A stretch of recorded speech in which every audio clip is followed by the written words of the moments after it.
Pinay na biktima ng paggupit ng zipper sa kanyang maleta o ng kanyang maleta sa NAIA, ang sabi ng mga tao sa kanya ay ang arte-arte niya. Dahil bakit daw sa bahay siya nag-video at hindi siya sa airport nagreklamo. OMG! Anong ginawa nila sa maleta ko? Ginupit! Oh my gosh! Ginupit oh! Grabe! Binuksan yung maleta ko, ginupit nila. Inubos yung zipper niya, oh. Oh my gosh. Ay! Ano nangyari? Ayan, sira siya. Sira na yung maleta ko, oh. Tanggal ang mga zipper. Kasi ginupit. I don't understand. Ay, grabe. Sinira yung maleta ko. Oh my goodness. Ang paliwanag guys, base sa caption ng uploader, ay huli na niyang nakita na may sira ang kanyang maleta. At ang eksaktong caption niya ay now niya lang nabuksan. Dahil napakaraming nagsasabi na nakita na daw niya na bukas or sira yung zipper ng kanyang maleta, bakit daw hindi siya nagreklamo nung nasa airport pa siya?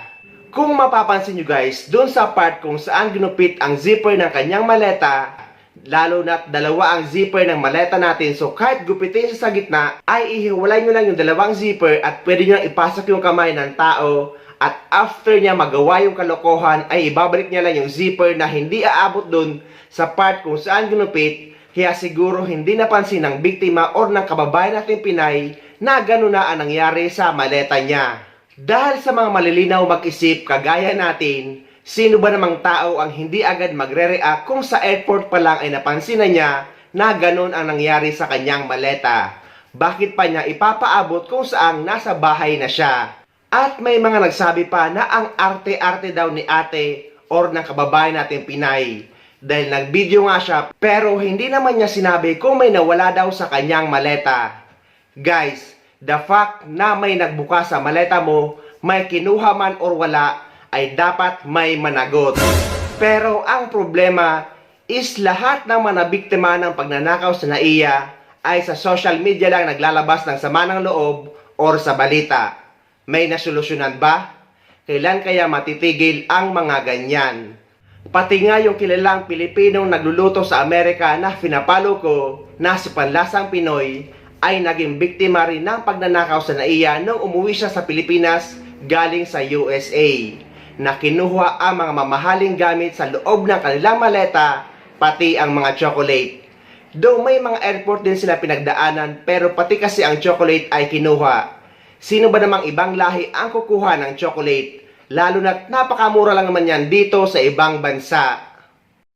Ito nga to guys, no? Nagtataka kami kung saan ang galing to. I mean, kasi hindi kami pwedeng magbintang basta-basta. Dahil 3 lugar yung pinuntahan namin, 3 airport eh. Galing kami sa Chicago, so nandiyan yung O'Hare.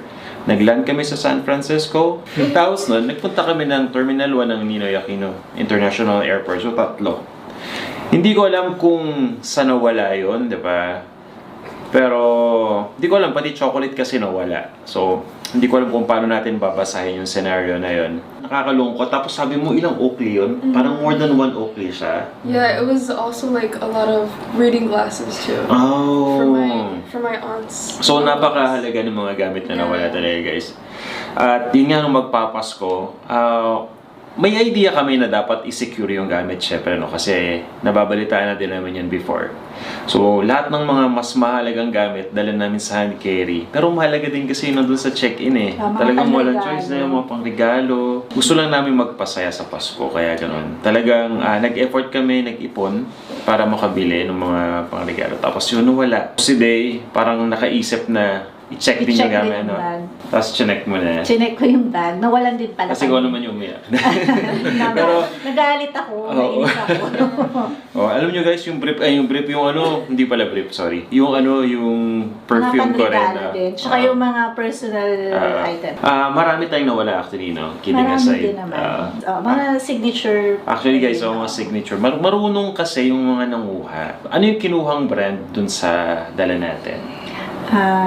Coach, Kate Spade, ano pa ba yung Adidas, yung Ralph Lauren, Aha. Ano yung iniwan? yung mga Gap, Mga Old Navy? Old Navy Gap, yung mga pambata actually. Oo. iniwan. So, marunong siguro yung kumuha, ano.